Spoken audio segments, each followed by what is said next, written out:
devait avoir la présentation du Conseil de développement du Pays d'Anceny par M. Bélec et M. Tassi, mais c'était reporté au conseil du... Non, non, mais c'est bon.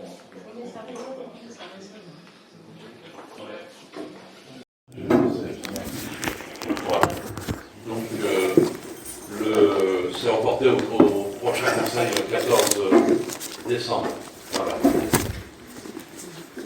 Donc, le quorum étant atteint, le conseil peut valablement délibérer, la séance peut donc être ouverte.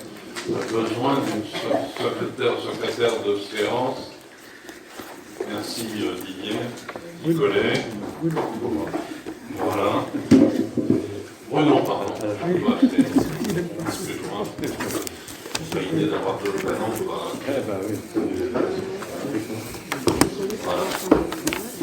Mes excuses. Voilà. Donc, l'annonce des procurations. Madame Aurélia Audrin donne procuration à Alix Hermeneux. Bertrand Robert donne procuration à Benoît Delaunay. Catherine de Rosamel donne procuration à Stéphanie Herbert. Alice Baudel donne procuration à Michael David. Et Sophie Ménoret, qui viendra nous rejoindre parce qu'elle était sur une autre réunion à la compas, nous rejoindra, mais pour l'instant, elle donne donc son pouvoir à Jean-Guy Cournichon pour ce début de séance. Voilà.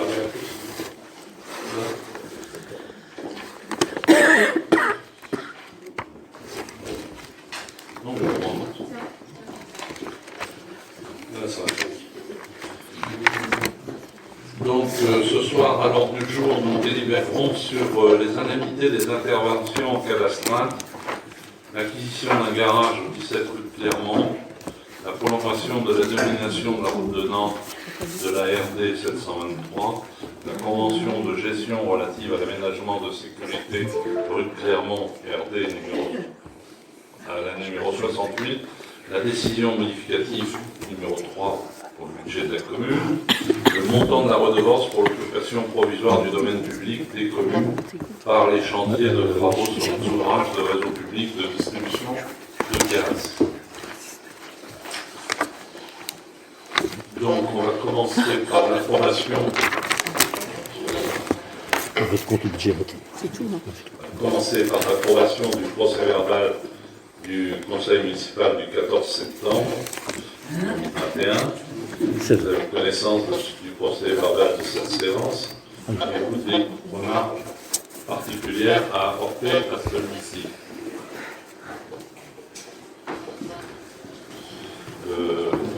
Donc, est-ce qu'il y a des remarques?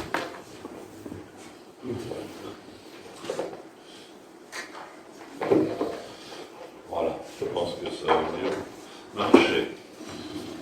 Donc, s'il n'y a pas de remarques, je vous propose d'approuver ce compte rendu. Mais ça marche pas. Qui est contre? Qui s'abstient? Qui est pour? Merci. Approbation. La décision du maire, avez-vous pris connaissance de ces décisions? Avez-vous des questions par rapport à ces décisions? Oui, Madame Valérie. On a une question concernant la décision. La décision numéro 32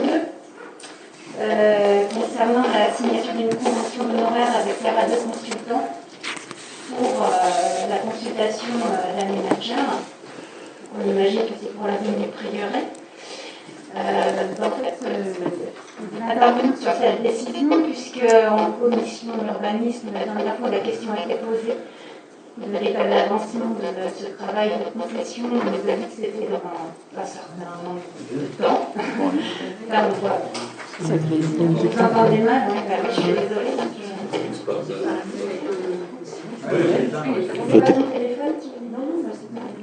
je pense qu'il y avait des problèmes. Bon, je vais faire au mieux. Mettez-le plus haut. Voilà. Vous pouvez parler comme ça, c'est bon. Ouais. Et si tu parles en direct sans micro, Ouais, c'est mais plus. c'est qu'on enregistrait pas. Ah oui. On entend plus. D'accord. Bon, C'est pas trop. Non, mais mettez-le droit, ça enregistre. D'accord. Oui, alors, je reviens à ce que je disais. Donc, par rapport à la conception d'aménagement, je vais juste déjà expliquer à l'ensemble du conseil ce que c'est. Parce qu'on n'en a jamais parlé et je trouve important que ce soit dit au conseil. Donc, une concession, c'est Non, un attendez, contrat. vous posez des questions, Oui, mais mais vous, justement, non, mais vous ne commentez pas. Non, je posais des questions, vous ne commentez pas le privé. Vous me demandez des questions sur les décisions que j'ai prises. Je vais vous répondre sur les décisions si vous avez une question à poser. C'était pour expliquer la question. Maintenant, c'est pas utile, c'est pas utile. Donc la question, les questions qui se posent, ce sont par rapport à la concession, puisque vous êtes a priori prêt à consulter des aménageurs, c'est-à-dire dans quel délai, quel est le programme de logement prévu dans cette concession, quel est le bilan de l'aménagement. Voilà. Je ne vais pas vous répondre à ces questions-là. Vous avez posé une question sur la décision du maire autorisant à la convention d'honoraires établie avec Carado. C'est ça la question. Oui, mais comme on dit dedans, Oui, alors, ça sert. dedans, je vous donne la réponse, c'est parce que on veut s'entourer de bons avocats pour répondre et pour être sûr de faire valider notre délibération quand la délibération devra se passer au niveau du cabinet. Est-ce que c'est ça, Michel? Oui, de toute façon, la délibération qu'on va avoir à mener pour délibérer sur le choix d'un aménageur doit être extrêmement rigoureuse. On a plusieurs dossiers à travailler, on est en train de travailler aujourd'hui. Il y a effectivement le bilan financier, il y a le nombre de logements, il y a l'assiette foncière. Tout ça est en train d'être travaillé, c'est prévu d'être délibéré au début de l'année prochaine. Mais pour l'instant, on est en réflexion et on veut s'appuyer sur un cabinet qui est très compétent au niveau de l'urbanisme, un des plus compétents sur la place de vente, de façon à ce que la délibération soit blindée et qu'on n'ait pas de problème de règlement. Donc c'est pas quelque chose qu'on verra en commission. Sur le cas 2, là, c'est une décision. Non, je parle de la concession. Là. Quand la délibération sera prête, on la présentera en commission, mais pour l'instant, on n'est pas prêt. On est en train de la travailler. Mais ça veut dire qu'il n'y aura pas de discussion, ça veut dire qu'il y aura une délibération et qu'on aura à faire dire oui ou non. Il y aura un dossier qui aura été monté par la majorité, vous aurez effectivement à vous prononcer sur le projet d'aménagement qu'on a pour la tranche 1 du prieuré. Donc, acte. Très bien. Est-ce qu'il y a d'autres questions sur ces décisions? Non. Bon. Écoutez, alors, donc vous avez connaissance de ces décisions. Bon. Sur les indemnités des interventions cadastrales, la délibération qui vous est présentée ce soir vient en complément de la délibération votée lors du Conseil du 29 juin 2021. En effet, les indemnités d'intervention cadastrale versées aux agents, c'est pénible, ouais. Versées aux agents placés sur le grade d'ingénieur n'ont pas été portées sur la délibération prise en juin dernier. Afin de permettre le versement de ces indemnités aux responsables des services techniques et services fiscaux, demande une délibération précisant ce complément d'information. Voilà. Est-ce que vous avez des questions? On va passer au vote. Donc, je vous propose un vote à main levée pour approuver le complément d'information apporté aux délibérations visées sur le projet d'acte présenté ce soir. Qui est contre? Qui s'abstient? Qui est pour? On remercie de cette délibération prise à l'unanimité des membres présents et représentés. Je vais laisser maintenant la parole à Michel, je pense que c'est un peu aussi, sinon ce ne sera pas bon pour l'enregistrement. Donc l'acquisition, enfin l'urbanisme, l'acquisition d'un garage dont on a, je crois, parlé déjà. Bien, bonsoir. Je suis désolé pour ce Larsen. Donc effectivement, on va délibérer sur l'acquisition d'un garage situé au 17 rue de Clermont. Alors pourquoi on délibère sur l'acquisition d'un garage? Parce que les boulangers sont venus nous voir et ils ont l'ambition de développer leur surface de vente. Ils sont un peu à l'étroit actuellement. Et donc il y a eu l'opportunité de pouvoir acquérir un garage qui est juste à côté de la boulangerie. Je rappelle que la boulangerie, les murs de la boulangerie appartiennent à la commune. On a donc contacté la société ID2C qui est domiciliée au Lotron et qui est propriétaire de la maison dite Maison Simon, dans laquelle le garage appartient. On s'est mis d'accord sur un prix de 40 000 euros, net vendeur, les charges, comment dirais-je, oui, les frais d'agence sont compris dans ce prix. En fait, pourquoi on délibère là-dessus? Parce qu'on veut absolument accompagner nos commerçants dans le développement. Ça nous paraît être une bonne opportunité. Donc je vous demande d'approuver ce soir l'acquisition du bien immobilier détaché de la parcelle cadastrée section AI numéro 93, dans les conditions décrites au prix de 40 000 euros net vendeur, frais d'agence compris. D'autoriser M. le maire à signer la promesse de vente et l'acte d'acquisition du bien immobilier, susvisé à procéder à cette acquisition par l'acte notarié, et d'approuver le principe de la transformation de ce garage en local commercial et de la proposer à la location aux actuels locataires de la boulangerie. Il y a des questions? Alors je rappelle pour information que ce projet a été vu en commission d'urbanisme le 25/10/2021. Donc je vous propose un vote à main levée, comme vient de le dire Michel, pour approuver l'acquisition du bien immobilier détaché de la parcelle cadastrée AI numéro 93 dans les conditions décrites au prix de 40 000 euros net vendeur, frais d'agence compris, et m'autoriser à signer la promesse de vente et l'acte d'acquisition du bien immobilier subvisé et à procéder à cette acquisition par acte notarié, d'approuver le principe de la transformation de ce garage en local commercial et de la proposer à la location aux actuels locataires de la boulangerie. Qui est contre? Qui s'abstient? Qui est pour? Merci, ce vote à l'unanimité. Seconde délibération dans le domaine de l'urbanisme ce soir, c'est la prolongation de la dénomination de la route de Nantes sur la RD 723. En effet, il faut savoir que c'est le conseil municipal qui détermine par délibération le nom à donner aux rues, voies et aux places de la commune. Alors il convient pourquoi de délibérer sur cette dénomination, parce qu'il convient de faciliter en fait le repérage des différents logements ou immeubles de la commune pour tous les services de secours, pompiers, gendarmes, SAMU, qui ont forcément du mal à localiser les adresses dans nos communes rurales. Également pour la poste et tous les services publics ou commerciaux qui peuvent tirer du GPS pour identifier les immeubles. Alors cette maison dont on parle pour prolonger la rue de Nantes, c'est la maison dite Maison Trébuchet. Je vous rappelle que les serres avaient été acquis il y a quelques années par M. Hamon, que la maison était toujours en vente et que cette vente a été réalisée. Il n'y a pas d'adresse précise pour cette maison et donc on a souhaité, ça a été vu également en commission d'urbanisme, prolonger en fait la route de Nantes sur la D723 de façon à pouvoir localiser cette maison sur la route de Nantes. Je vous demande donc de ce soir de délibérer la prolongation de la route de Nantes jusqu'au niveau du village de la Maison Neuve.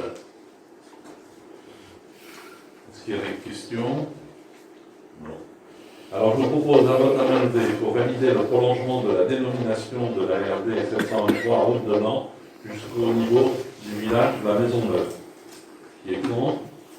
Qui s'abstient? Qui est pour? Merci de ce vote à l'unanimité. Nombre présent. Je vais donner la parole à Didier Picard pour la convention de l'aménagement de sécurité. Bonjour à tous. La commune a réalisé des travaux sur les RD 68, donc une départementale, à l'intérieur de l'agglomération. Ils se traduisent par l'aménagement de deux plateaux ralentisseurs, donc un grand cimetière et un devant la boulangerie. Et comme c'était à notre initiative, donc ce projet date de 2 ans, nous devons signer une convention avec le département pour dire que nous entretiendrons, que nous maintiendrons à niveau, que nous occuperons du marquage horizontal, donc de ces deux ouvrages que nous avons voulu pour sécuriser le bourg. Voilà. Est-ce qu'il y a des questions? Oui, Je voulais juste savoir, il y a on a vu les ralentisseurs, mais il y avait des passages piétons de prévus en fait sur cette route Alors aussi. normalement non, c'est parce que c'est quand même le départemental, c'est le département Ouais. qui pilote. Donc à chaque fois qu'on fait quelque chose sur cette départementale, c'est le département qui dit oui ou non. D'accord, donc pas de passage piéton Pour l'instant, pour l'instant. je pense qu'on va réussir à les convaincre d'en faire. Ok. Donc, je vous propose un vote à main levée pour m'autoriser à signer la convention de gestion relative à l'aménagement de sécurité rue Clermont, RG numéro 68 et ses éventuels annexes. Qui est contre? Qui s'abstient? Qui est pour? Je remercie de ce vote à l'unanimité. L'actualité du chef des commissions d'urbanisme.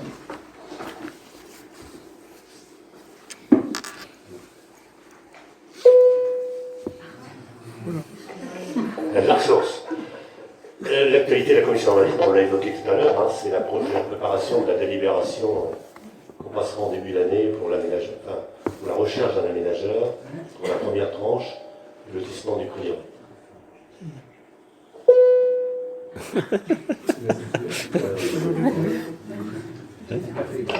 Pour la commission de travaux, j'ai rien de spécial. Nous avons repoussé la commission de travaux qui devait avoir lieu lundi prochain parce que nous n'avions pas de résultats de devis attendus ou de certitude sur le futur chantier. Donc j'ai préféré la repousser début janvier.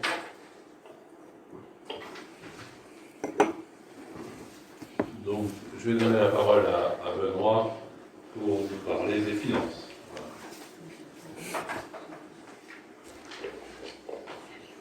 Bonsoir à tous. Oui, donc une décision modificative numéro 3, une première partie qui concerne le fonctionnement et la seconde partie qui concerne l'investissement. Donc c'est des modifications, des propositions nouvelles par rapport au budget. Donc pour mieux comprendre les chiffres en négatif sur la colonne recettes, c'est on diminue des recettes pour les apporter sur d'autres articles. Donc vous avez notamment les remboursements sur rémunération de personnel. Donc là on augmente les crédits de 14 500 €. Donc c'est plutôt lié au remboursement déjà perçu. Voilà, on majore cet article de recettes. On va diminuer nos recettes sur les remboursements de frais de compta médiathèque. Parce qu'on a moins de refacturation, il y a beaucoup de frais qui sont pris en charge directement des armées par la compta. On a l'opération taxe foncière et l'habitation, donc on vient diminuer les recettes de 63 127,59 €. On diminue les dotations nationales de péréquation pour 10 604 €. Les compensations pour perte de taxes additionnelles, une diminution de 26 230 €. On vient augmenter l'article État compensation des exonérations de la taxe foncière pour 162 998 €. On vient diminuer les autres produits de gestion courante de 20 000 €. Et on va affecter toutes ces sommes donc sur l'article vêtements de travail où on va l'abonder, augmenter nos dépenses pour 2 500 €. Sur l'article d'hiver également 2 500 €. Et sur l'article rémunération principale à notre chapitre 12, 38 000 €. Et le delta de 6 536 €. On va virer ça à la section d'investissement qui va venir augmenter nos recettes d'investissement. Quelques petites explications, notamment les 162 998 € avec compensation des exonérations des taxes foncières. C'est lié à la loi de finances 2021 qui a accordé des exonérations sur les valeurs locatives pour tout ce qui concerne les industries. Donc c'est venu du coup diminuer nos recettes directes de taxes foncières.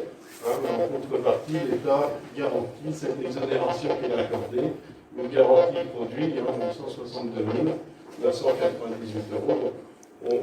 Si on fait le cumul un peu de tous nos articles concernant nos recettes, on a un delta de recettes supplémentaires de 34 000 €.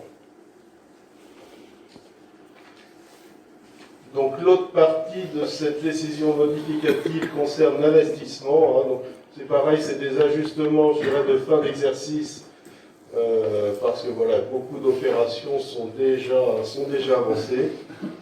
Donc on vient ajuster différentes opérations. Donc sur l'opération voirie, on va diminuer nos dépenses de 55 000 €. Sur l'opération 156 CTM, on va diminuer de 60 000 €. L'opération 183 stationnement parking, 30 000 €. L'opération 188 éclairage public, 5 000 €. On va par contre abonder l'opération 192 complexe des Lonnières pour 177 536 €. On va diminuer l'opération 197 tourisme fluvial de 5 000 €. On va abonder l'opération 199 enfance jeunesse pour 107 000 €. On va diminuer l'opération 200 APLU pour 20 000 €. Également l'opération 209 mairie pour 20 000 €. On va abonder l'opération 213 chemin sentier pour 43 000 €. On diminue l'opération 218 aménagement cimetière pour 25 000 €. On diminue l'opération 219 acquisition foncière 103 000 €. Et on va abonder l'opération 227 aménagement du prieuré pour 2 000 €. Et après, on a un basculement entre l'opération 155 et 1553 qui concerne les écoles et l'éducation non scolaire, où on va abonder 18 000 € et reprendre sur l'autre article. Quelques explications sur les complexes des Lonnières, l'enfance jeunesse. C'est nos opérations de réfection des toitures, sur lesquelles on avait tout inscrit c'était sur l'opération des écoles. Donc là, on réaffecte aux différents bâtiments qui seront concernés. L'opération chemin sentier que l'on abonde, c'est le chemin de Clermont. Et puis voilà. Opération significative, donc ça ne touche pas l'équilibre budgétaire. On dit à chaque fois, nos total dépenses et total recettes s'équilibrent.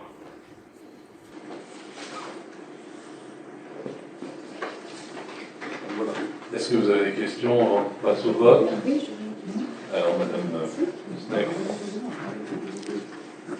Laissez-le en l'air comme ça. C'est loin, mieux c'est. Il n'y a pas de.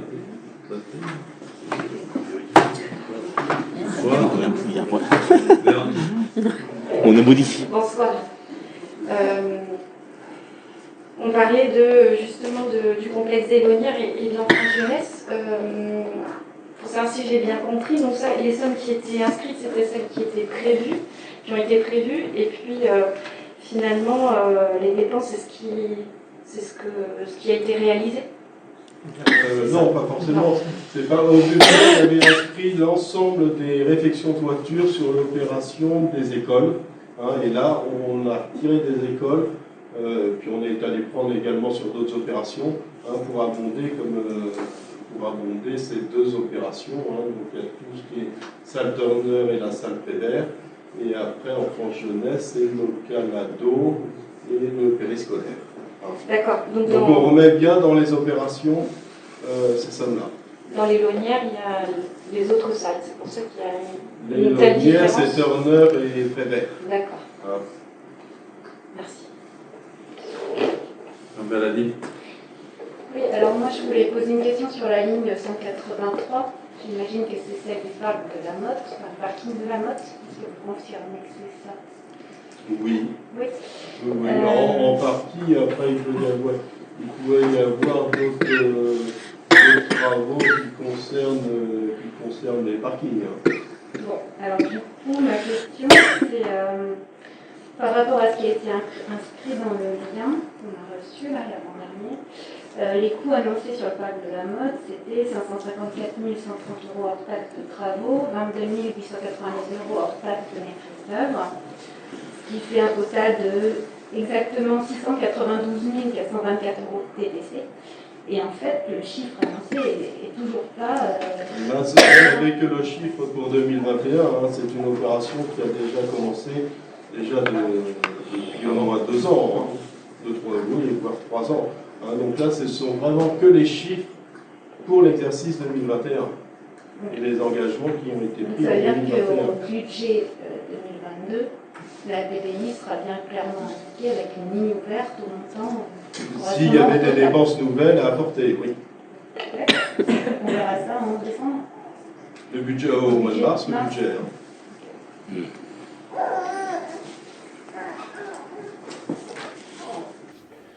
Ok. Donc, pas d'autres questions. Je vous propose un vote à main levée et autoriser la décision modificative numéro 3 du budget communal 2021. Qui est contre? Donc, 5 contre. Qui s'abstient? Qui est pour? Donc, la délibération est prise à la majorité des membres présents et représentés. Voilà. Ensuite, l'actualité. Sur la partie finance, donc vous avez vu une bonne rentrée hein, de nos recettes hein, sur 2021. Voilà, la dernière commission, on a travaillé également sur la prospective financière, hein, sur les 5 ans ou 6 ans à venir. Et on commence la préparation budgétaire 2022 avec le cadrage et le calendrier qui va intervenir d'ici la fin de l'année. Merci Benoît. Je vais donner la parole à Michael. Benoît, toujours, oui. Affaires sociales, alors oui, excuse-moi, j'ai eu 2 fois ton nom. Concernant les affaires sociales, donc on a eu le repas des aînés début octobre. Il y avait environ 100 couverts. Hein, donc ça s'est plutôt bien passé. Donc le service était fait par les bénévoles du CCAS. Hein, et l'animation avait été faite par Gilles Garcion qui nous avait offert ses services. Et c'était d'ailleurs assez mouvant, comme c'était sa dernière prestation qu'il faisait en public. Hein. Voilà. Au Cellier. Voilà, donc il y a CCS demain soir, et également commission sociale. Et en commission sociale, on commence à dépouiller le questionnaire de l'analyse des besoins sociaux. Merci Benoît. Alors là, cette fois-ci, je ne me trompe pas, c'est Michael David pour l'éducation enfance-jeunesse. Bonsoir à tous. Donc un petit peu d'informations concernant la commission. Nous sommes rencontrés, la commission s'est rencontrée le 7 octobre dernier. On avait plusieurs sujets à traiter ensemble. On a un sujet de fond qui traîne, c'est les difficultés que rencontre l'accueil périscolaire depuis le début de l'année pour accueillir tous les enfants. Donc on va travailler plus particulièrement à partir de jeudi avec l'ensemble de la commission pour essayer d'apporter une solution de notre côté. Alors on ne va pas apporter l'accueil périscolaire en tant que tel au niveau communal, c'est pas ça ne fait pas partie de notre compétence, mais on va étudier ensemble les possibilités qu'on peut mettre en place pour au moins soulager l'accueil et offrir aux parents quelque chose. Alors je vous donne les grandes lignes, en gros c'est que j'étais à la pêche aux infos auprès d'enseignants. On va travailler sur la possibilité de mettre en place de l'aide aux devoirs le soir après l'école. Voilà. Donc on va travailler ça ensemble dès jeudi. On a rencontré la société Restoval qui a obtenu le marché de restauration scolaire depuis le mois de septembre. On l'a rencontré pour faire un bilan sur le premier mois. Globalement, le bilan est plutôt positif pour le moment. Voilà, on a quelques points sur lesquels il faut qu'on travaille avec eux. On les rencontrera de nouveau puisque le chef de restauration qui a été mis en place depuis le 1er septembre a quitté l'entreprise déjà à la fin du mois de novembre. Et donc c'est un nouveau chef de restauration qui est en place depuis une semaine. Donc voilà, il faut qu'on stabilise un peu tout ça. C'est que le premier, enfin il n'y a que 2 mois de travail pour le moment, donc il faut leur laisser le temps de se mettre en place, mais on vigile à ce que tout se passe bien et les parents d'élèves sont là pour nous faire les remontées nécessaires. Concernant la pause méridienne, c'est un peu tendu, parce qu'on a de plus en plus de mal à recruter du personnel.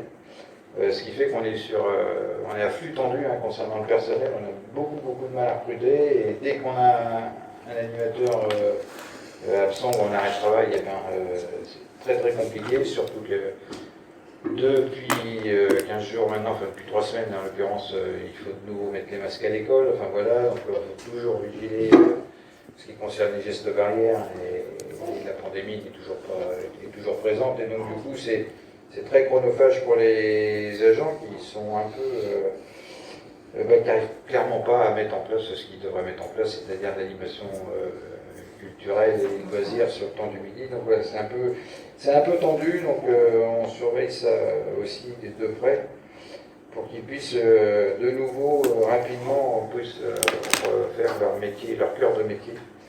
Et puis on a le club de foot qui du coup nous a mis à disposition 2 animateurs sportifs qui eux du coup arrivent à proposer des animations sportives sur le temps du midi, ce qui est plutôt une bonne chose. Enfin, les élections du CJC auront lieu le 10 et 11 décembre. Voilà, on renouvelle que partiellement l'équipe, puisque avec la pandémie, avec la période qu'on a vécue là, les enfants étaient un peu frustrés de ne pas avoir pu faire un mandat normal. On leur a proposé certains s'ils voulaient continuer, de continuer, et il se trouve qu'effectivement il y a 5 ou 6 enfants qui veulent bien continuer l'année supplémentaire. Donc du coup voilà, on aura des élections partielles les 10 et 11 décembre prochains.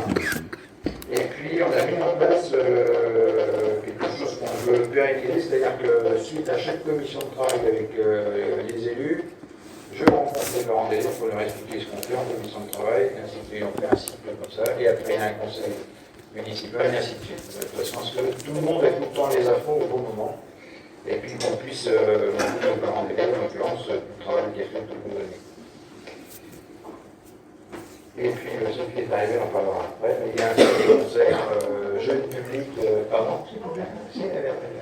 Si les concerts jeunes publics qui aura lieu dimanche, qui s'appelle Escale. Et qui est, je ne me rappelle plus de l'heure, ça doit être 16h. Je vous dirai ça avant la fin. C'est tout pour moi. 17h, voilà.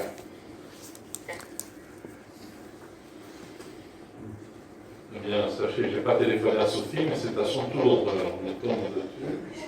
Alors, je vais demander en attendant à Marc, on avait prévu qu'Aurélia, qui est absente, a demandé à Marc de faire un petit point sur Argazil, un petit point sur Octobre Rose. Donc, pour te laisser le temps de. Non, mais ça marche pas le plus. Vas-y, Marc.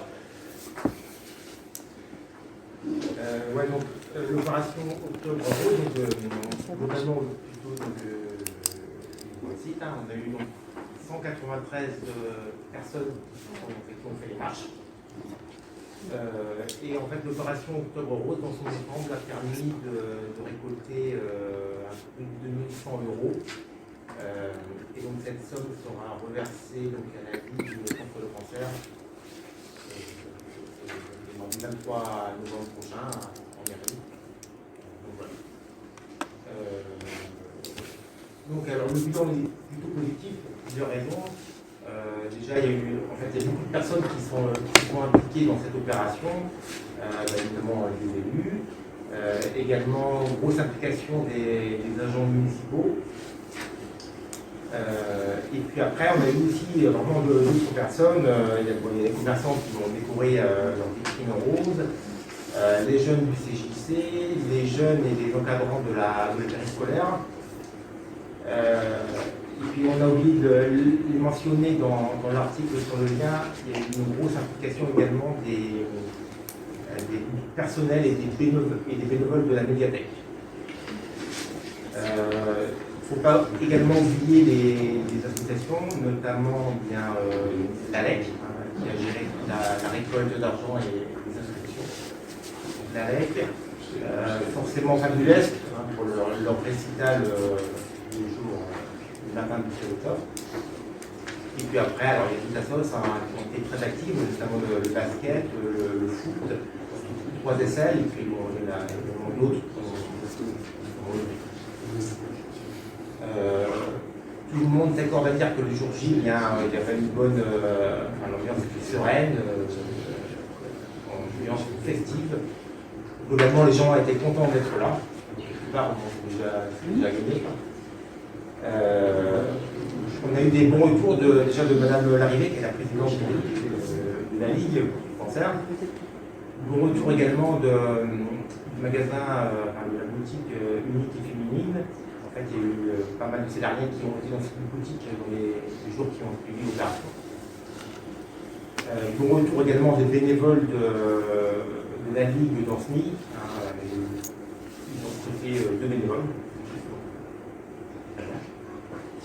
Et puis voilà, également aussi pas mal d'emprunts de livres. Parce que le jour J, en fait, les gens ne pouvaient pas emprunter les livres de la médiathèque. Et en fait, il y a pas mal de livres qui ont été empruntés dans les jours suivants. Donc voilà, forcément, on espère reconduire l'opération l'année prochaine. Je sais que Rodia a déjà prévu de ramener un peu tout le monde dès le printemps pour relancer l'opération de survie. Voilà.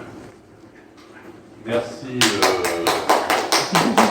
Marc pour cette présentation. Voilà, je vais laisser Sophie qui nous paraît très en forme ce soir. Ouais, la date pour, merci Marc, la date pour Octobre Rose l'année prochaine, ce sera le 15 octobre. Mais Catherine, peut-être, je lui avais demandé de faire l'actualité, si tu veux que je te laisse la main. Non, ça va. Alors, la première actualité dont je voulais vous parler, c'est vous vous souvenez, nos amis allemands de la commune jumelée de Langfordel-Westach nous avaient fait une vidéo de vœux. Et puis nous, on a attendu un petit peu, parce que comme on ne savait pas quand est-ce qu'on les reverrait, etc., on s'est dit, bon, ça approche, et puis il y aura le tournoi international au mois d'avril. Donc il est temps qu'on leur envoie une petite vidéo réponse avec vraiment une invitation ferme à venir sur notre commune. Donc c'est chose faite, on a fait ça il y a 15 jours, 3 semaines même, enfin oui, c'était avant les vacances. Donc le maire a pris la parole en préambule. Ensuite, le comité de jumelage, bien sûr, avec Jean-Michel Blais, le président. Pierre Nicoulot pour le foot aussi a pris la parole pour inviter un peu tout le monde, et puis moi-même. Donc on les a invités cordialement à venir sur la commune, faire une petite présentation. Oui, alors je voulais juste préciser une chose, c'est que nous ne parlons ni les uns ni les autres allemands, mais donc ça a tout été sous-titré pour qu'ils puissent lire ce qu'on leur disait. Voilà. Ouais, précision intéressante, effectivement, merci. Voilà, donc la vidéo est sur le point de partir parce qu'il y avait quelques petites retouches à faire.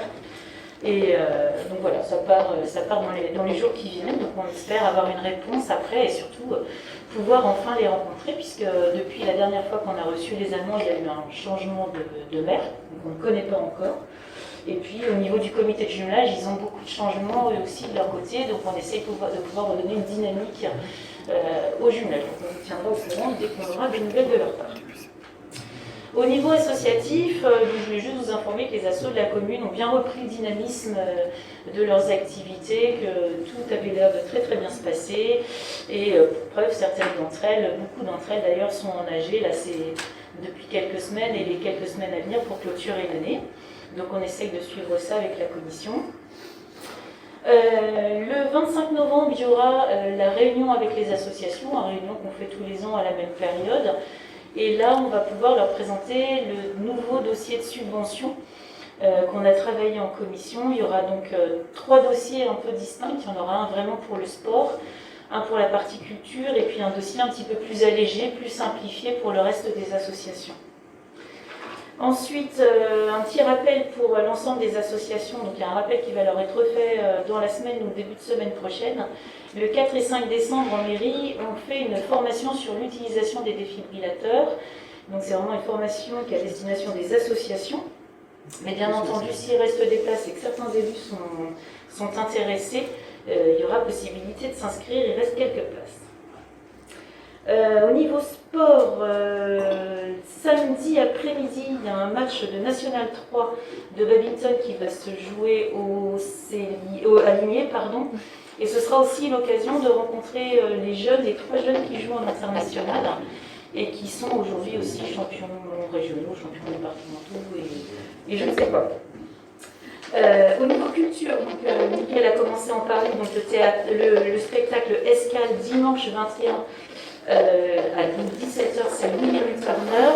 C'est un ciné-concert électro-world, je vous rappelle, donc des images qui sont diffusées dans le fond, et puis une artiste sur scène pour tout ce qui est musique, percussion, etc. Et puis le 11 et 12 décembre, donc là c'est en collaboration avec la Compa, se jouera à la médiathèque l'épopée d'un poids. Donc là on est sur du très jeune public. Donc pour cette raison-là, on est sur des toutes petites jauges. Ça se passe dans cette salle-ci et c'est à 10h et 11h15. Toujours pour la culture, Tristan Maéo reprend actuellement et pour quelques semaines encore, on va aller voir demain matin pour voir où on en est, reprend les fresques de l'église qui était endommagée. Donc ça avance, il y avait des échafaudages pour ceux qui sont allés jeudi à la commémoration. Donc ça avance, ça progresse. Et puis j'ai tout dit. Ben, c'est très bien. Merci Sophie. Je vais donner donc la parole à Environnement pour la redevance sur l'occupation provisoire du domaine public à Jean-Guy Goduchon. Bonsoir à tous. Donc, montant de la redevance pour l'occupation provisoire du domaine public des communes par les chantiers de travaux sur les ouvrages des réseaux publics de distribution de gaz. La redevance due chaque année à une commune pour l'occupation provisoire de son domaine public par les chantiers de travaux sur les ouvrages des réseaux publics de distribution de gaz, ainsi que sur les canalisations particulières de gaz, est fixée par le conseil municipal dans la limite du plafond suivant. Un PR égale 0,35 multiplie L. Le fameux PR exprimé en euros est le plafond de redevance due au titre de l'occupation provisoire du domaine public. L représente la longueur exprimée en mètres de ces canalisations construites ou renouvelées sur le domaine public communal et mises en gaz au cours de l'année précédant celle au titre de laquelle la redevance est due. Ce qui nous donne pour nous, donc pour permettre à la commune de fixer cette redevance, l'occupant du domaine communique la longueur totale. Donc pour nous, cette année, ça représente 1982 mètres à peu près par 0,35, ce qui donne un montant de 694 € au niveau de cette redevance. Voilà. Merci, monsieur le maire. Pardon ? Oui, voilà, non, je disais voilà concernant la redevance. Pardon. Oui, donc est-ce qu'il y a des questions sur cette redevance? C'est un peu automatique. Je vous propose un vote à main levée pour adopter les propositions qui sont faites concernant la redevance d'occupation du domaine public pour l'occupation provisoire de son domaine public par les chantiers de travaux sur des ouvrages de réseau public de distribution de gaz dit propre provisoire. Qui est contre? Qui s'abstient? Qui est pour? Je vous remercie de ce vote à l'unanimité. Après, je crois que tu as une belle actualité. Alors l'actualité, oui. Donc, si tu veux bien, Christophe, je vais commencer par mettre à l'honneur nos jardiniers, ainsi que Cécile Gaillard, donc, qui travaille à l'urbanisme. Lundi dernier, donc, nous étions avec monsieur le maire et les 4 jardiniers, donc Grégory, Étienne, François et Pascal. Nous sommes allés donc passer l'après-midi à Château-Gontier pour la remise de la première fleur.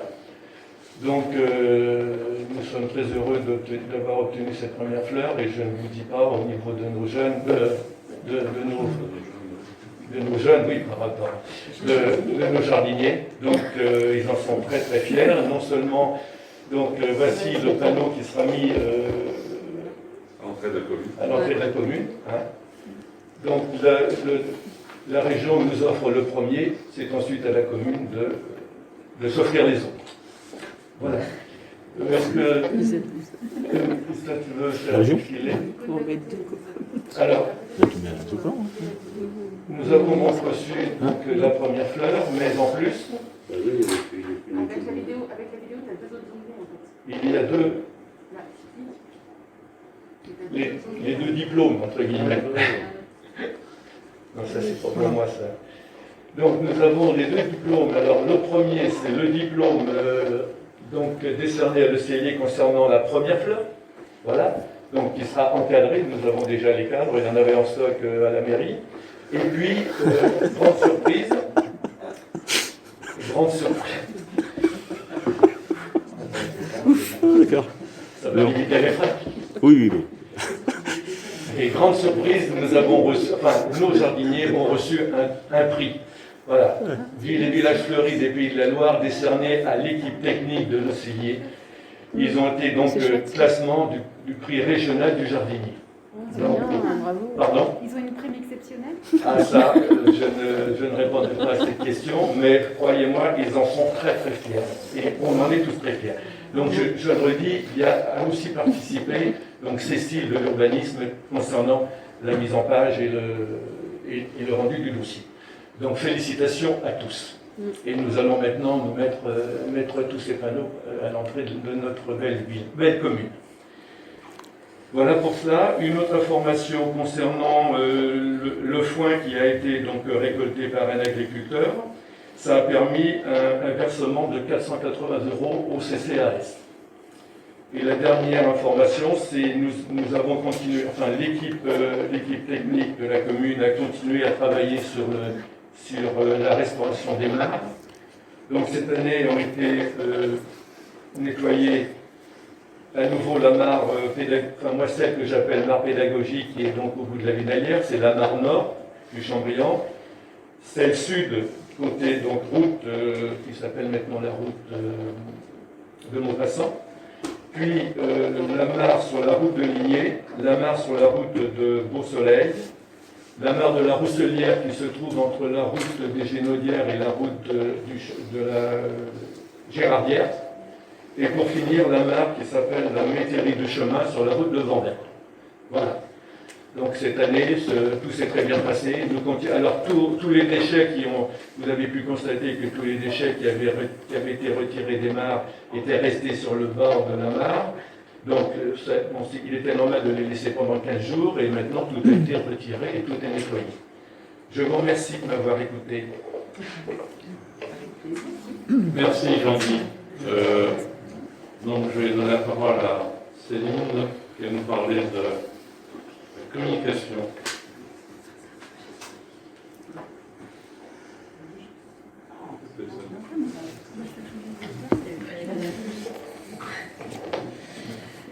Bonsoir.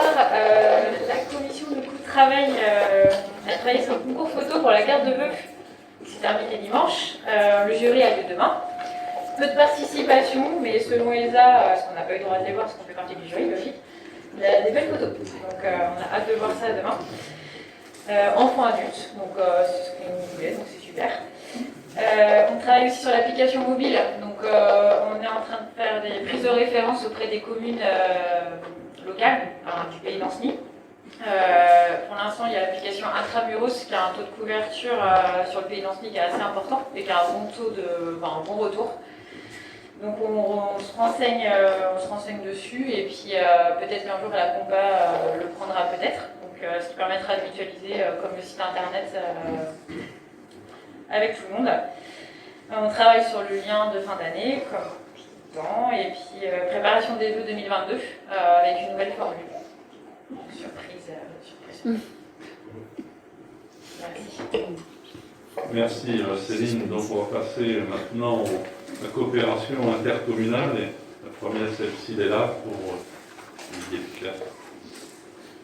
CIDELA, travaillant en cours éclairage public, comme on avait vu en commission de travaux, et travaille sur le futur photovoltaïque de l'école élémentaire. On essaye de travailler avec le programmiste pour essayer de mettre un coup de photovoltaïque sur la future école élémentaire. Merci Didier. Je vais redonner la parole pour l'actualité de la compa à Sophie.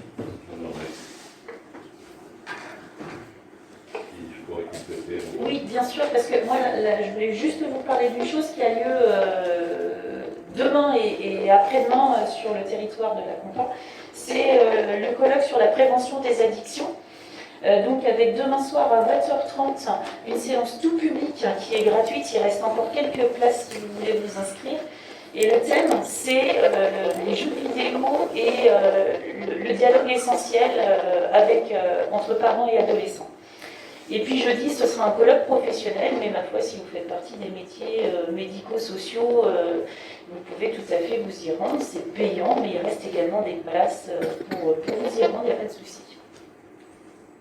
Avec les professionnels, et on va parler de toutes les addictions.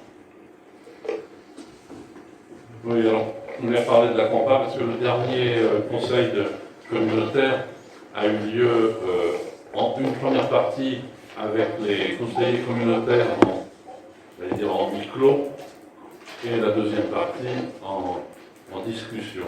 Enfin, en huis clos avec la présentation du terrain qui est mis en vente pour le centre d'entraînement du FCLA, donc de 35 hectares. Et donc, une fois présenté cette chose-là, donc ça a été mis, après, ça a été surtout, la soirée a été bien occupée par cela, et le bureau des maires a voté pour donc la vente pour que le président Perrion puisse signer la vente de ce terrain avec un certain nombre de clauses autour de 2 millions, autour de 2 millions, donc qui est autorisé. Ce vote a été à la majorité approuvé pour la vente. La vente doit se faire et la chose devrait se mettre dans le FCNA à 3 ans pour mettre le projet sur pied. Et la possibilité, si au bout des 3 ans c'est pas fait, de la reprise des terrains par la Compa. Voilà un peu la chose, ça amène. Donc pour l'instant, c'est une signature de terrain, il faut que les projets après se fassent. Voilà pour ce qui s'est passé à la Compa. Ensuite, le CIVOM. Concernant le CIVOM, moi ça marche bien, c'est des tafeux, c'est parti. Concernant le CIVOM, comme je disais tout à l'heure, donc on va amorcer un travail, pour faire plus court, comment je vais faire. On a un contrat qui est à l'échelle territoriale qui s'appelait le contrat enfance-jeunesse, qui est un contrat que le territoire signe avec la CAF, qui nous permettait d'avoir des aides, des subventions de l'État et de la CAF en l'occurrence, pour tout ce qui avait trait à la petite enfance, à l'enfance et à la jeunesse. Ce contrat ne va plus exister, ça va s'appeler, un changement de nom, le CTG maintenant, le contrat territorial global. Pour faire court, c'est la même chose, sauf qu'avant on parlait de projet et maintenant on parle d'idées politiques en l'occurrence. Et donc pour nous ça ne change pas vraiment grand chose, mais il faut qu'on amorce ce travail-là à l'échelle de notre commune, du territoire, et ça risque d'aller jusqu'à l'échelle de la Compa, visiblement. Et donc on va entamer ce travail-là avec la commission, alors avec le CIVOM déjà demain soir, et avec la commission après-demain. Voilà, il faut qu'on se donne nos grandes idées, nos grandes directions politiques concernant ce qu'on veut entrevoir comme développement concernant la petite enfance, l'enfance et la jeunesse, sachant que ça amène aussi à des subventions pour de la construction de bâtiments liés à la petite enfance ou à l'enfance, et ainsi de suite. Donc voilà, il y a un gros travail à amorcer à ce niveau-là. Et puis deux choses importantes concernant le CIVOM, l'association périscolaire de Ligné, alors j'allais dire acheter l'éponge, c'est pas vrai, ils se sont retrouvés un peu dépassés par le nombre de salariés qu'ils avaient. Enfin voilà, l'asso a décidé de laisser la main au CIVOM parce qu'il n'arrive plus à gérer cette structure qui est devenue trop grosse.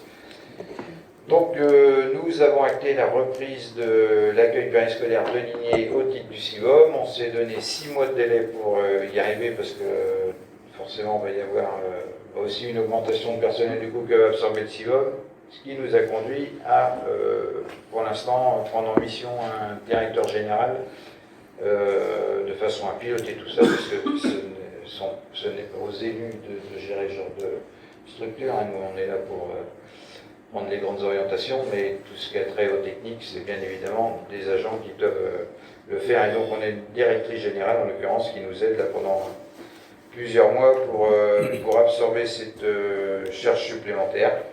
Voilà, donc à nous de veiller aussi à ce que, sur notre commune en l'occurrence, on arrive à maintenir nos associations le plus longtemps possible, au moins dans ces domaines-là.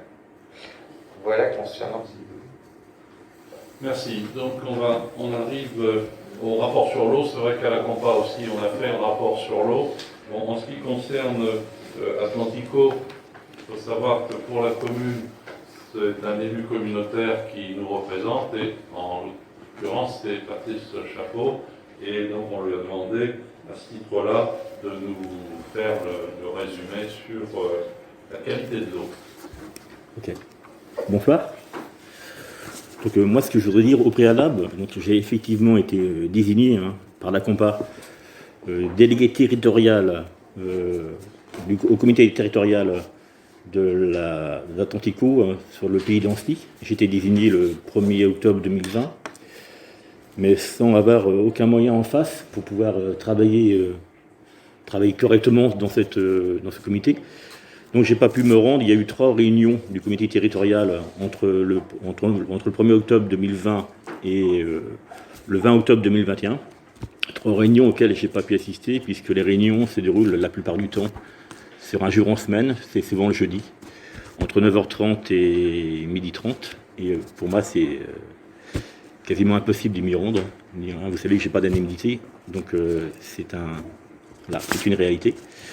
Pour autant, ce que je souhaitais vous dire, c'est que je siège également à la commission environnement, énergie et biodiversité de la Compa, et c'est par ce biais-là que j'ai les informations par Jacques Pro, qui est vice-président en charge des travaux et de la distribution, avec lequel je suis en lien. Et donc c'est pour ça que ce soir, on va utiliser les documents qu'on fait présenter à la commission environnement et qui ont été aussi présentés au conseil communautaire pour vous faire un éclairage sur l'actualité d'Atlantico en 2020. On parle bien de 2020.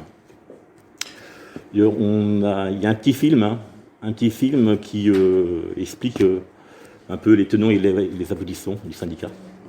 Si on pouvait le passer. Oui, c'est merci. Merci Christophe. Merci. Il est en...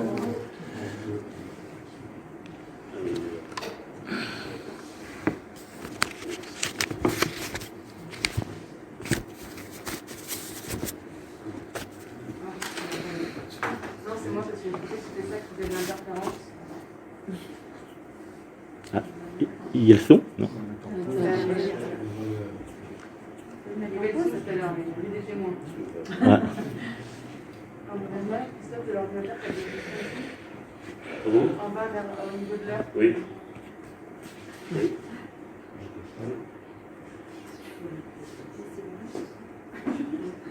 Vous savez pas.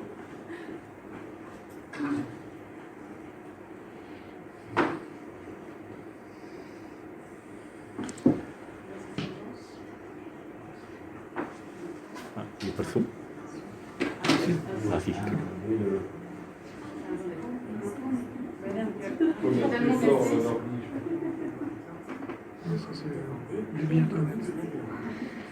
Ce service public est sous la responsabilité des élus.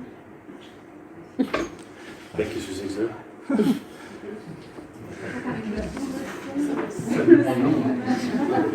C'est un kilo, c'est bon. Ouais. Il y a une fuite, c'est bon. Ça marche pas? Bon, c'est pas grave.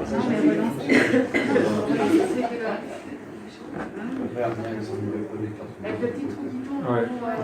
vidéo.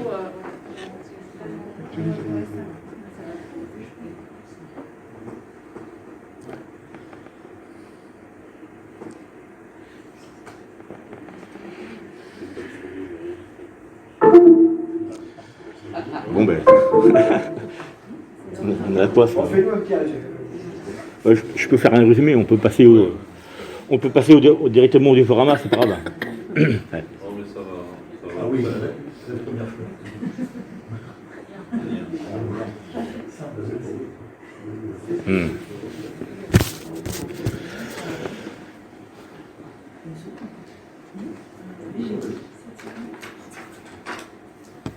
y est, c'est votre nom. Bon, c'est parti. Touchez quand même. Touchez rien. Des grands, là, plus de... Alors là, maintenant, ça va être un turc.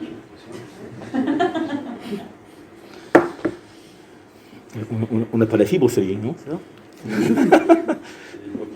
La quoi? La fibre. Mais télécom, je Non. suis pas sûr. Ok. Elle arrive, mais elle n'est pas branchée.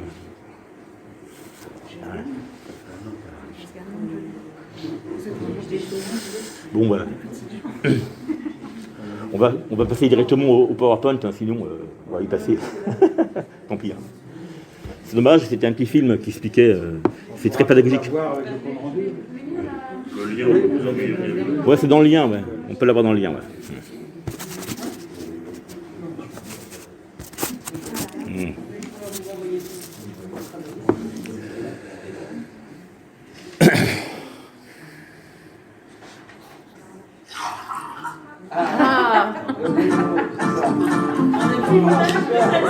Atlantico est le service public de l'eau potable qui dessert 159 communes de Loire-Atlantique, 2 communes de Vendée et une commune du Maine-et-Loire. Ce service public est sous la C'est pas bon. C'est pas mal, c'est formidable. Hein. Mettre sur pause. De rien. Ah, bravo ça. Tout ça pour passer le truc de l'ordre. C'est malin. T'es un peu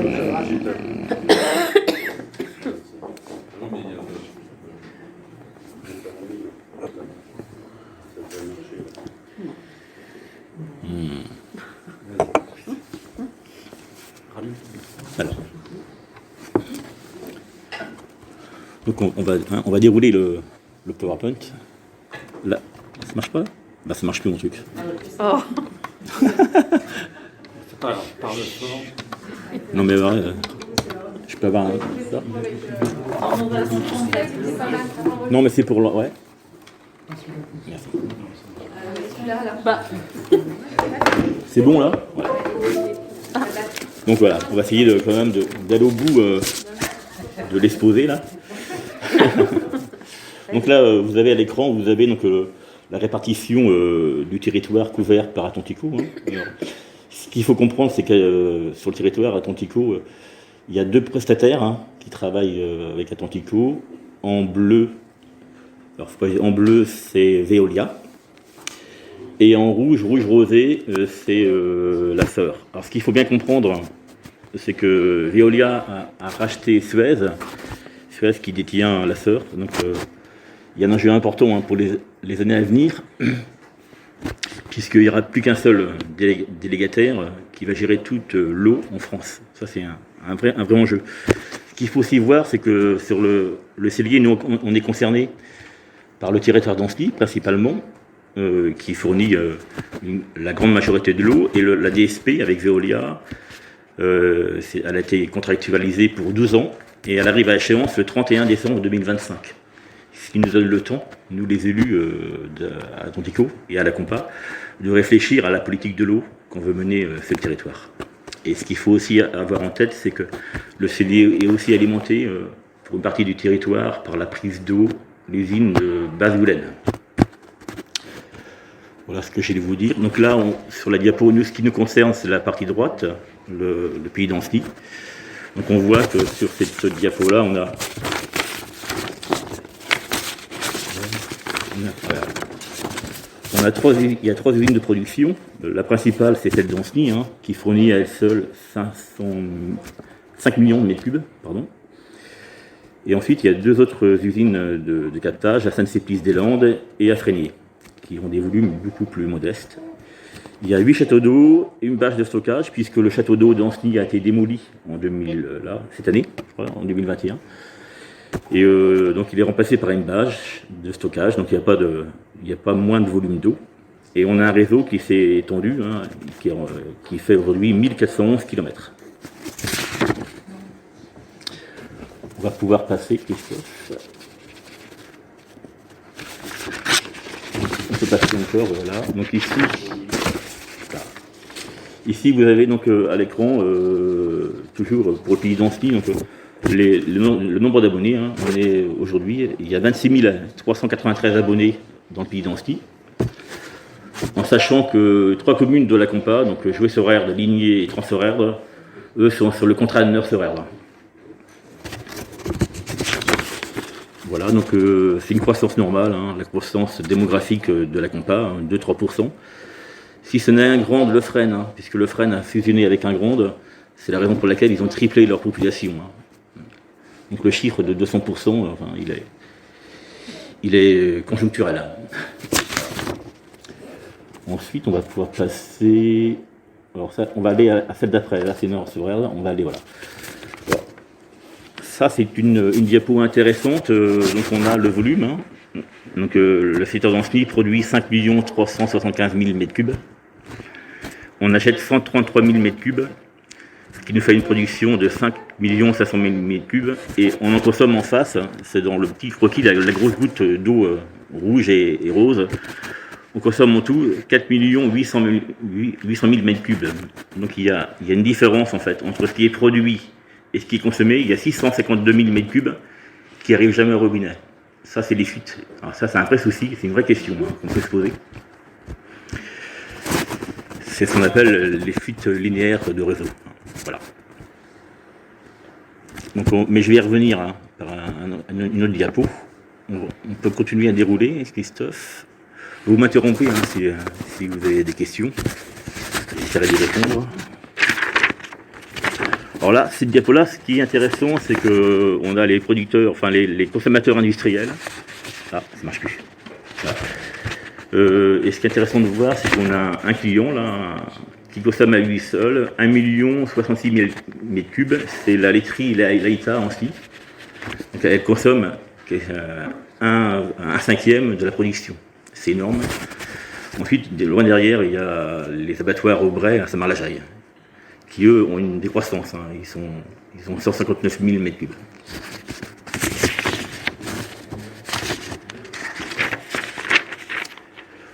Ensuite, voilà. C'est ça. Alors, cette diapo, elle est intéressante. Hein. C'est un peu du chinois. Hein. Ici, vous avez les. Alors, ILP, c'est l'indice linéaire de perte. Hein. C'est ce que je vous disais. Hein. Alors, nous, on va s'intéresser au tableau du bas. Hein. Donc l'indice linéaire de perte pour le pays d'Annecy est de 1,13. 1,13, ça veut dire qu'on perd 1 m3,13 par kilomètre et par jour. Voilà. Donc vous avez vu, on a un réseau de 1411 km. Donc ça nous fait des pertes conséquentes. Et ensuite, l'indice ILVNC, là, ça signifie indice linéaire de volume non compté. Et c'est là-dessus que le prestataire Veolia est jugé par des objectifs contractuels avec Atlantico. L'objectif était d'1,12 et Veolia ne l'a pas atteint. Ils sont arrivés à 1,16. C'est la raison pour laquelle ils ont eu une pénalité de 7 037 €. Bon. Pour avoir su juguler les fuites. Donc ce qui est dérisoire hein, par rapport au chiffre d'affaires d'Evolia, c'est à peine dissuasif. Hein. On va continuer à dérouler. Voilà. Alors cette diapo-là, elle est pour moi essentielle. J'attire le conseil sur ce puisque donc nous, encore une fois, le secteur qui nous concerne, c'est Ancenis. Hein. Le graphique de gauche, c'est le taux de microbiologie dans l'eau. Qui est bon, hein, on a 100% de conformité, il n'y a pas de problème, donc, on n'a pas de bestioles, il n'y a pas de bactéries dans l'eau. Par contre, ce qui est préoccupant, c'est le taux physico-chimique. On a une conformité qui est de 86,4%, qui est nettement en baisse. En 2019, on était à 91%, donc ça s'est dégradé hein, en un an. Et c'est principalement dû à ce qu'on appelle les métaux lacleurs. Hein, donc, ce sont des résidus de pesticides voilà, qui viennent principalement de désherbants de printemps pour le maïs. sur les cultures. Alors je me suis procuré un document. Attendez, Il n'y a pas d'anglais, c'est pas vrai. Ah oui, mince. Ah mince, marche plus. Un manoir. Hein?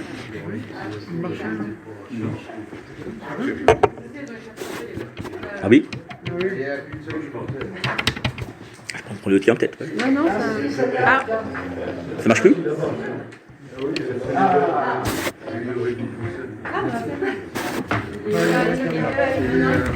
Il a une drôle de couleur, hein, il est un peu malade.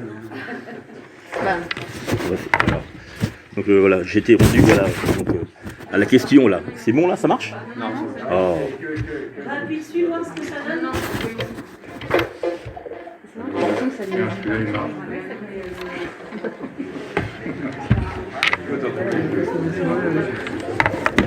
Éteins l'eau, éteins l'eau. Il y en a un qui a... Il y en a deux là-bas. L'autre là-bas. Je crois que c'est dessus. Devant toi. Bah, on vient d'appuyer dessus. vas-y, Patrice. Reste dessus. Enlève la pile, ouais, parce que s'il en fait qu'à sa tête. Alors.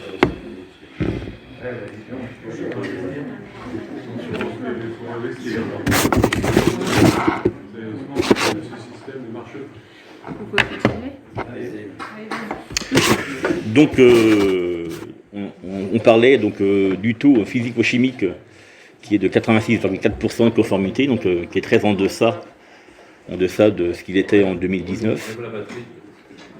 Voilà. Et donc c'est principalement dû. C'est vrai que donc, le pays d'Anceny, c'est un territoire rural, c'est vrai, avec malgré tout une agriculture.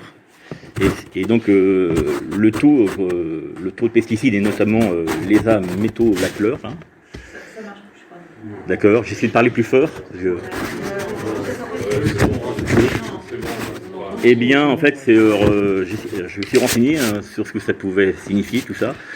J'ai trouvé un article d'Eau et Rivières de Bretagne, et donc ça concerne principalement des désherbants de printemps utilisés pour le maïs. Donc c'est un vrai souci, et l'association Eau et Rivières de Bretagne, elle cite qu'en 2020, il s'est vendu 140 tonnes de cette matière active sur la région Bretagne. Donc c'est un vrai problème. Alors, que fait Atlantico par rapport à ça? C'est ça qui est intéressant. Ils sont essentiellement dans des mesures d'accompagnement et de prévention auprès des agriculteurs pour les accompagner dans le changement de leurs habitudes. À mon sens, ça va pas assez loin. Faudrait vraiment interdire dans les périmètres de captage.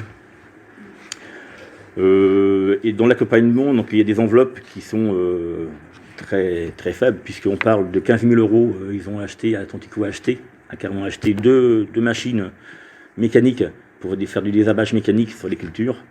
Ils ont aussi accordé une subvention de 19 000 € aux agriculteurs pour désherber mécaniquement 450 hectares. Mais ça reste malgré tout loin de suffire. Et alors le préfet a accordé une dérogation sur le territoire d'Anceny et donné ce horaire de 3 ans en augmentant le taux de conformité. Il est de 0,1 microgramme par litre des métaux lacleurs, et le préfet il a augmenté le seuil à 0,6. Il a multiplié par 6 pour qu'on soit dans la conformité. Donc moi j'ai toujours, lorsqu'on est malade, c'est pour en changer le thermomètre qu'on va régler le problème. C'est un souci. Les pesticides, ça donne quand même un certain temps très juste. Et là, en particulier, on a des chiffres en France qui aggravent cette situation, les situations que ça va. Ouais. Je trouve que l'attitude du préfet et des autorités, là, pour le coup, pour moi, paraît un peu légère. Pas prendre la mesure de la situation. C'est extrêmement possible pour la situation. Après, ce qu'il faut aussi avoir en tête, c'est que là, c'est l'eau d'Anceny. C'est vrai que c'est pour ça. Il y a aussi sur la commune des gens qui ne la boivent plus, l'eau du Séguin. Ouais. Ça, faut le savoir. Alors, ceux qui habitent comme moi sur les grottes, on a des taux plus intéressants parce qu'à la prise d'eau de Basse-Goulaine, le taux est autour de 97-98%. C'est vrai, donc, mais sur le Puy d'Anceny, c'est un souci. Ils vont aussi, l'usine de pompage d'Anceny va être refaite. Et il devrait y avoir aussi un système de filtrage avec des charbons qui devrait être plus performant. Mais bon, néanmoins, si on ne traite pas le problème à la source, avec le zéro phyto sur les cultures, on aura toujours un problème de cette nature. Voilà.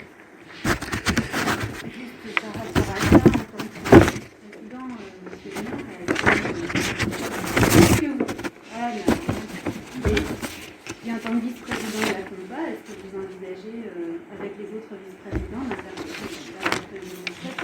que là, il s'agit d'un métier de santé publique. Donc c'est sûr qu'à relever les seuils, ça ne va pas forcément améliorer les choses. Et il y a un autre sujet dont Patrick a parlé rapidement, c'est les terminaux de captage sur lesquels il ne devrait pas y avoir de pesticides utilisés. Et aujourd'hui, ce n'est pas le cas. Mais là, c'est même réglementaire. Donc, dans quelle mesure, vous, en tant qu'élu, vous pouvez intervenir sur ce sujet? Alors, chacun, comme vous le savez, je suis vice-président à l'aménagement du territoire. Et pour ce qui est de l'eau et de l'environnement, je ne me défie pas.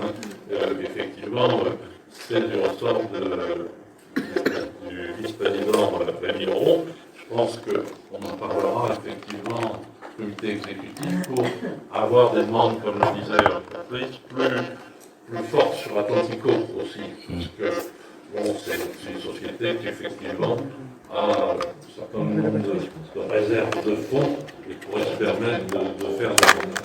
Après, effectivement, je pense qu'il y a aussi, mais bon, en même temps, Fabrice, il y a des tolérances qui sont encore amenées. Il faut savoir qu'il y a beaucoup de choses comme ça. Enfin, c'est pas une raison, ceci dit, mais il y a beaucoup de choses comme ça. Il faut savoir que, par exemple, sur les coquillages et autres, si on tenait vraiment les normes, vous ne pourriez plus manger de coquillages crus.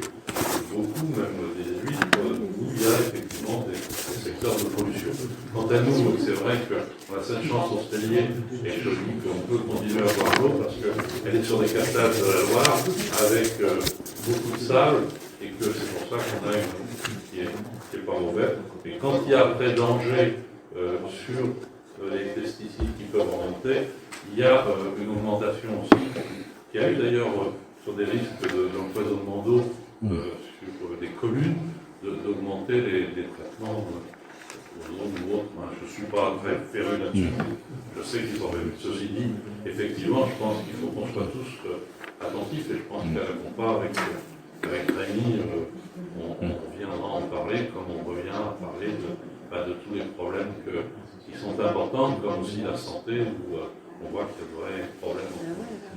Voilà ce que je peux vous dire. C'est un problème vraiment célarien, si je peux dire, du coin, parce que quand on voit la moyenne de l'ensemble de la région, on est à 94,3% en conformité physico-chimique. Il y a d'autres zones qui sont rurales aussi, où on pourrait utiliser des pesticides, et visiblement, c'est pas le cas. C'est bien ciblé.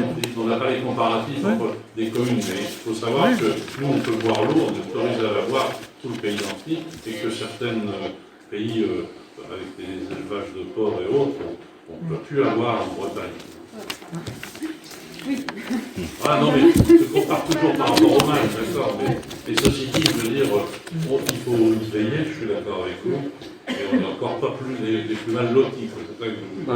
C'est pas sûr, parce qu'on ne sait pas les effets du métolachlore par rapport au nitrate, c'est peut-être plus nocif, on n'en sait rien aujourd'hui. En fait, pour répondre à Philippe, il y a trois captages qui sont mauvais. Il y a celui d'Anceny, on vient d'en parler. Il y a celui de Neuf-Sorerde. Celui de Neuf-Sorerde, en plus des pesticides, il y a aussi un problème de nitrate. Nitrate et sélénium, ça c'est un vrai problème. C'est aussi dû à une agriculture intensive. Et il y a aussi celui je pense, de Frénier aussi.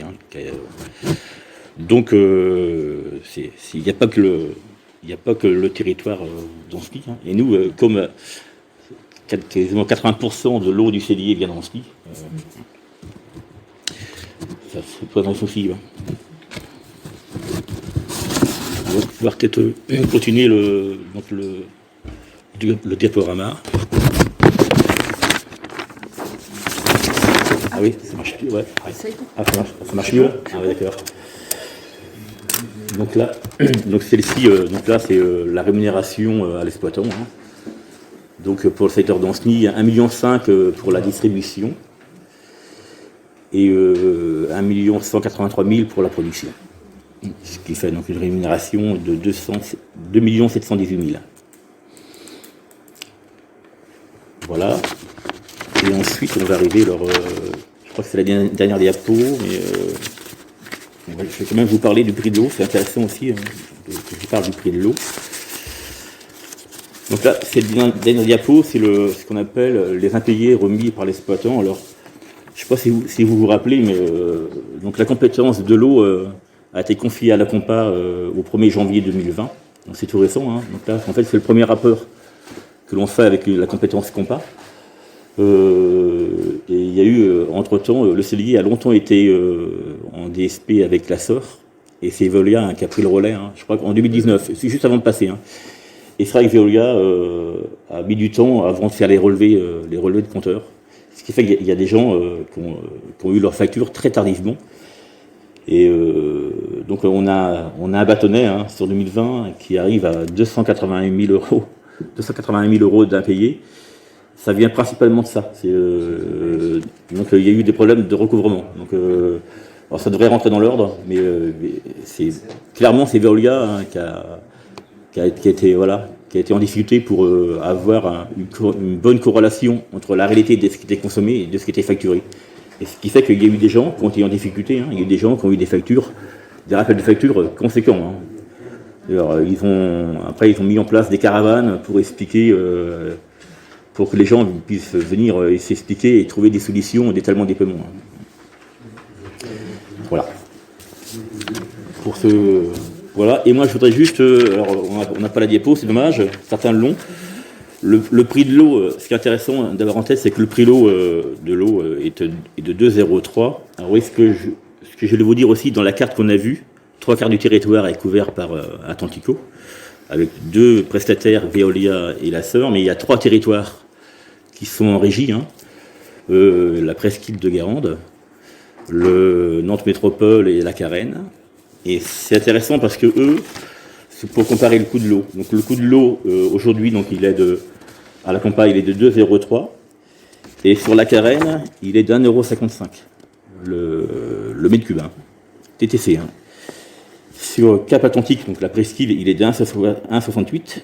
Et donc, et en fait, si l'eau était vendue directement par Atlantico, l'eau serait à 1,71 €. Et en fait, le prix facturé, il est de 2,03 €. Donc vous avez 32 centimes qui vont directement dans les marges du délégataire, qui, pour le rappeler, hein, nous vend 29,5 millions de mètres cubes. Alors, je vous laisse faire le calcul. Ça donne des marges, il y a des marges importantes d'économie qui pourraient plutôt aller dans les poches de nos concitoyens. Voilà, ça c'est ma vision des choses. Et on pourrait aussi... il faut savoir que Nantes Métropole, la Carène et Cap Atlantique ont des résultats supérieurs en termes de qualité de l'eau et en termes de services rendus. Après, je ne dirais pas la même chose pour les fuites. Voilà ce que je voulais vous dire ce soir. Merci. Pour ces choses. Alors après, effectivement, vous parlez des prix de l'eau, autres. Il faut savoir qu'après la rentabilité, bon, c'est des boîtes qui sont publiques, qui sont pour gagner de l'argent, il faut savoir si, en termes de régie, les gens, combien ça coûte et combien ça coûte à la collectivité en dehors pour payer les personnes qui s'en occupent. Et ça, comme vous dites, c'est peut-être un autre débat. Ouais. Voilà, écoutez, on arrive aux questions orales. J'aimerais que vous me posiez ces questions orales, et puis je réponds les deux, et puis je vous réponds.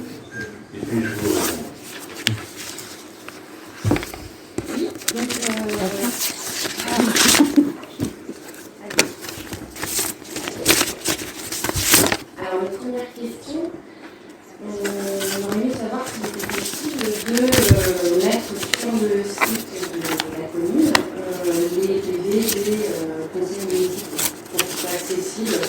Donc c'est la maire qui a donné un conseil. Alors je vais vous répondre directement. Concernant votre demande sur les procès-verbaux des réunions de conseil municipal, je suis favorable au fait qu'ils puissent être publiés sur le site internet de la commune après avoir été votés. C'est-à-dire qu'on ne peut pas passer une fois qu'ils sont votés, et donc on mettra toujours les comptes rendus sommaires continueront d'être en ligne, et on mettra le conseil du mois précédent. C'est une bonne remarque que vous avez. Voilà. Alors, deuxième question.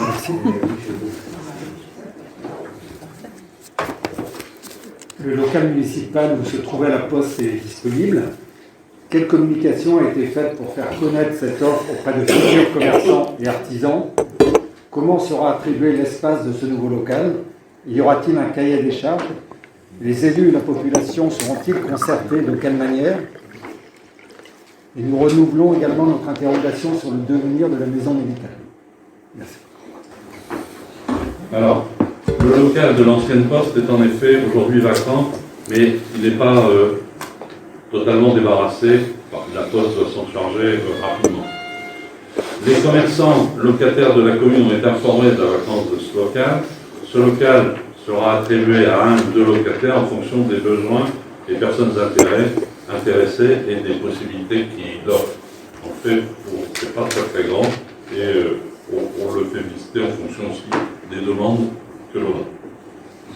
La commission concernée, à savoir environnement, tourisme et développement économique, sera informée en temps utile du ou des prochains locataires lors de l'activité. Voilà, tout ça. Pour la maison médicale, elle sera effectivement vacante à moyen terme. La municipalité a déjà été approchée par une FUC 44, je ne sais pas si on avait parlé, une famille à toi, pour établir son siège social. La municipalité aurait eu un grand plaisir de les accueillir, cette association qui œuvre pour l'insertion par le logement et qui est un partenaire historique de notre commune en ce domaine. Malheureusement, après une visite, ces responsables ont renoncé pour mettre le siège à Ancenis, pour les plus proches de leur région. Nos réflexions s'orientent aussi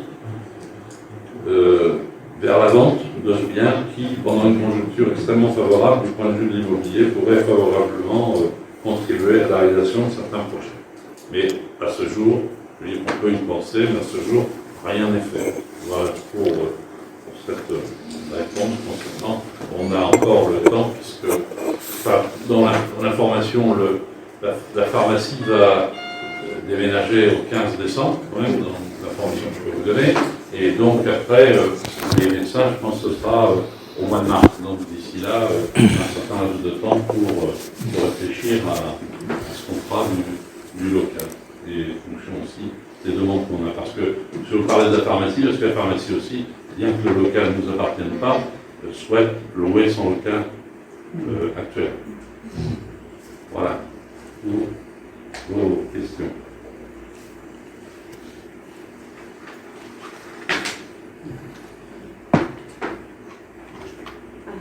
Vous disiez que les commerçants avaient été prévenus. Est-ce qu'on peut savoir de quelle façon comment ça se passe? Mais comme les gens savent que la poste est fermée, c'est un local vacant, donc les gens, ceux qui étaient intéressés nous ont contactés. Et aujourd'hui, il y a une réflexion pour ça. Voilà. Donc il n'y a pas eu d'information, c'est eux qui cherchent l'information. L'information, de même, on en a parlé, enfin, Jean-Guy les a vus, moi je les ai vus, bon voilà.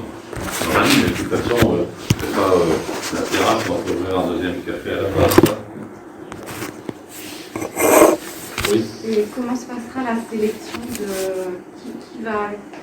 Est-ce que c'est la commission qui va évaluer des dossiers?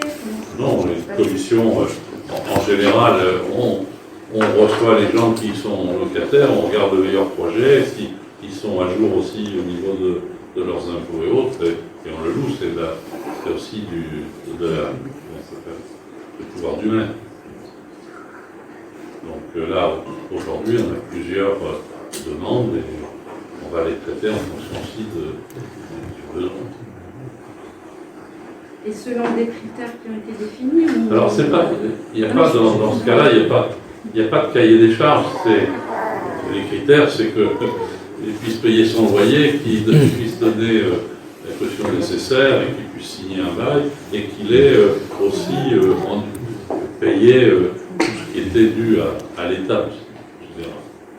Donc par exemple, il n'y a pas de réflexion sur qu'est-ce qu'on veut à cet endroit-là du bourg. Est-ce qu'on veut justement un commerce qui va dynamiser la vie dynamiser le bourg. Alors ça, c'est toujours la même question. Elle revient même dans le développement économique à la Compa, c'est que tous les maires voudraient avoir une belle industrie près de chez eux, mais il faut savoir que c'est pas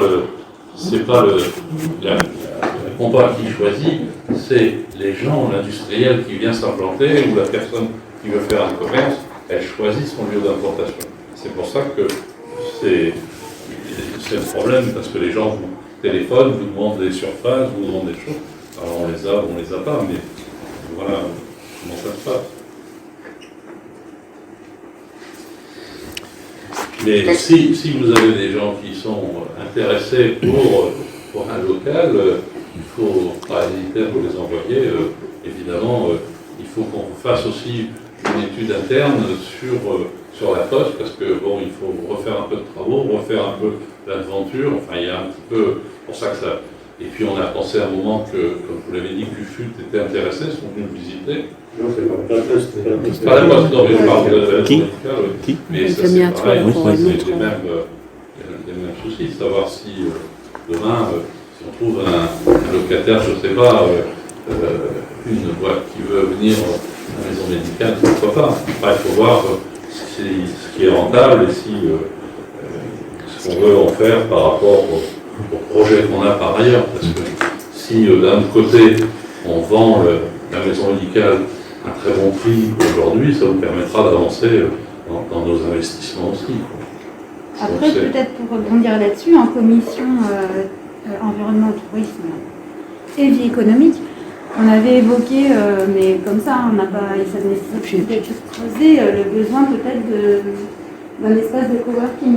Parce que là, maintenant, avec le télétravail, etc., c'est des choses qui se développent un petit peu partout, mais effectivement, si la commune ne pose pas, enfin, en tout cas, ne montre pas un intérêt, l'opérateur, il ne va pas venir tout seul. Je veux dire, il faut déjà savoir qu'il y a un bâtiment qui est vide, qu'il pourrait éventuellement servir, par exemple, à ça, mais c'est autre chose. Parce que le mettre en vente, c'est un bâtiment communal qui disparaît, pour lequel on aurait pu avoir d'autres usages pour le bien commun. Donc je comprends qu'il faut des recettes pour faire des projets, j'entends tout à fait, mais en même temps, c'est bien avant de commencer à parler de vente, de se dire est-ce qu'on n'a pas d'autres besoins pour notre population et est-ce que ce bâtiment pourrait pas servir? On n'a quand même pas des masses de bâtiments disponibles. Alors, je vais vous dire, les communes, enfin j'ai les communes parce que je ne parle pas que du CELI, les communes n'ont pas vocation à être détenteurs de biens immobiliers. Quand ils les ont, en général, et vous étiez d'accord avec nous, c'est pour maintenir nos commerces ou pour les développer. Après, l'espace de coworking, ça peut être une idée, hein, je ne la rejette pas. Ça a été évoqué, Ceci dit, en commission, on peut rediscuter de ça, mais le souci que l'on a aussi, c'est qu'il faut le savoir, et c'est que c'est tout le pays dans ce nid, c'est qu'on a un problème de logement. Et comme en plus, nous, le prieuré de 200 logements, on passe à 40, pour que les gens soient intéressés au cellier, il faut aussi leur proposer des logements. C'est le cas partout. Hein. Aujourd'hui, pour avoir un logement abordable, il faut que vous attendiez 18 mois. C'est l'attente moyenne. Ça veut dire que ça peut être 24. Et donc, quand les gens s'installent dans ce type de logement, ils ne le quittent pas. Donc, pourquoi pas? Moi, pour l'instant, il n'y a rien de fait, donc on est ouvert à tout. Mais bon, il faut aussi que ce soit, comment dirais-je, rentable pour la commune, parce que si c'est pour ouvrir un bureau de coworking, et ce qui est une excellente idée, mais si c'est pour avoir 3 locataires dedans, c'est vraiment, il faut déjà faire une étude, savoir si... c'est pas obligatoirement la commune qui le gère. Mais ça peut être le vente privé. Oui, effectivement. Et puis le logement, c'est vrai que c'était la première question, mais Bon, on a compris que ça avait été déjà questionné. Après, c'était une famille info, mais est-ce qu'Habitat 44 a été sollicité? Parce que c'est pas tout à fait... Oui, alors on a déjà eu, à longtemps, Michel, je te laisse la parole là-dessus. Je l'ai fait visiter à Habitat 44, il aurait fallu qu'on leur donne le bâtiment pour en faire des logements sociaux, tellement les travaux sont importants. En même temps, c'est des logements sociaux qui auraient été faits sur la commune et qui n'auraient pas impacté le bilan de l'opération du Prieuré. Je suis d'accord, mais il fallait donner le bâtiment pour avoir des logements sociaux. On est favorable au logement social. On a fait la ligne de Lyon, on a fait le Gazir, on va en faire d'autres sur le Prieuré. Mais de là à donner un bâtiment pour faire des logements sociaux. Non, mais le bâtiment, honnêtement, si le bâtiment s'y était prêté, ok, mais là, c'est plus, quand vous parlez de coworking, je vous suis davantage que dans les logements, parce que là, c'est une salle d'attente, une pièce, il n'y a pas de salle de bain, il n'y a pas les mises. Non, il y a donc, effectivement, pourquoi il dit ça, Michel? Parce que c'est beaucoup de travaux, donc ils disent, ok, si vous donnez un bâtiment, c'est bon. Pas non plus, c'est des choix, comme je dis, où on peut le vendre à un bon prix et qu'on récupère et qu'on améliore les conditions de vie des habitants. Tout ça, c'est des choix. Mais aujourd'hui, il n'y a pas de décision en ce qui concerne ces locaux. Mais voilà, l'idéal pour la Poste, pour revenir à ça, ce serait de trouver, mais je n'ai pas l'idée, mais si vous l'avez, je suis prêt à la prendre, c'est d'avoir des gens qui créent du trafic dans le cours. Alors, qui peut créer du trafic? Alors, parler de autre chose, mais quand même. Et, c'est pas la peine. Voilà, mais je veux dire, trouver une mercerie, enfin on voit bien, il y a des magasins qui sont en gros, il faut aussi que les gens puissent en vivre. Au niveau de la compa, il y a certainement un service économique qui reçoit des porteurs de projets. Oui, entreprendre. Voilà, donc peut-être qu'eux ont des demandes. Effectivement. Souvent, on en voit d'ailleurs, parce que c'est la première démarche. Quand quelqu'un vient nous voir et qu'il dit qu'il faudrait faire quelque chose, eh bien, on l'envoie à la compa. Mais là aussi, souvent, les porteurs de projets nouveaux, comme ça, ils n'ont pas les reins solides pour pouvoir, ils se mettent dans les, comment dirais-je, au château, il y a de Clermont, il y a pas mal de gens, c'est pas mal d'ailleurs, qui se sont mis ensemble pour créer une dynamique. Et ce n'est pas des loyers très forts. Voilà. Donc voilà, je pense que ça a en discuté. Est-ce que je peux avoir le mot de la fin? Oui, madame. C'était juste, voilà, c'est pas grave sans micro, c'était juste pour vous dire, je reviens dessus sur le spectacle de dimanche à 17h à la salle Turner. Il nous faudra encore une ou deux personnes pour vous aider aux entrées, s'il vous plaît, si vous pouviez être disponible. Ça ne dure pas très longtemps, mais voilà. Merci. Alors, moi je finirai. J'aurai quand même le dernier mot, Sophie, pour vous informer que le prochain conseil municipal aura lieu le 14 décembre dans cette même salle à 18h30 et qu'il est 20h10 et que le conseil est terminé. Avant de partir, je vous remercie d'aller signer les feuilles d'émargement auprès d'Anne Claire. Bonne soirée.